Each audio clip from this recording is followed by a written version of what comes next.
All right, so Robert Briefold has gotten now to the point. I had to look over the chapters and what they were called because he's gotten to sort of the height of the economic and sort of like here's the how in the West people were seeing marriage and coupling in a way that was uniquely Western, and we're interpreting even what we were seeing that was different in strange terms only unique to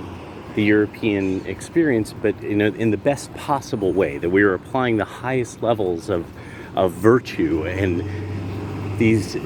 our understanding of things, that it was just somebody getting an idea of virtue kind of wrong, rather than really the idea of accepting that humans are animals, and that being animals, there was actually just certain general rules of animals that would apply, and that really, like, Christian marriage was absolutely unique, and that's why all other forms of coupling seem so odd to the Western world for so many decades. So he gets into this thing of why you would choose a husband in these societies that are matrilocal,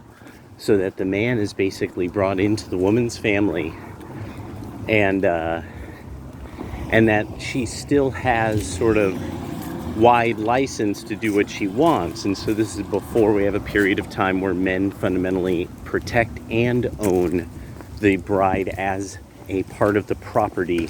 and that either they go to the family of the man or the woman, that depending on how the tradition goes. This is prior to this. So he gets into, so why would a woman have a husband then? For a worker. And openly confessed so by these people, that all these different tribes described it like, obviously he's there for work, and it's just funny the way that they put it, because it was just such an open admission, that such candor, like we just simply couldn't believe such candor now, like we would say, no, that can't be the reason, that's so candid, that's so self-interested, that can't be real. But it's like, it's just beautiful that no, that's of course exactly what the point is. So he gets into this idea of husband as worker, so that basically husbands and wives choose each other based on who's the most likely to survive and be able to do work. It's raw labor in the long run. So everyone has their fun while they're young, and then by 30 they should be married, so that they basically don't die alone in a hut being eaten by a cat, because there was no PhDs. Boom!